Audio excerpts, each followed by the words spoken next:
ভালো আর মন্দের আপনাদেরকে একটা শিক্ষণীয় গল্প শোনাই। গল্পটা হলো,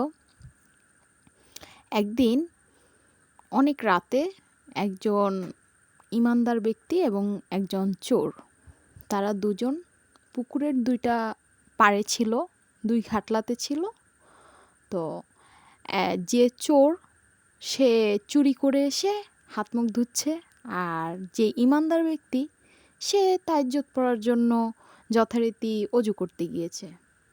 সো তখন ওই যে ইমানদার ব্যক্তি সে ভাবতেছে যে আমার চাইতে ফরেজগার মানুষ আছে যারা আমার আগে উঠে অজু করতে চলে আসে তাহাজ্জুদ পড়ার জন্য।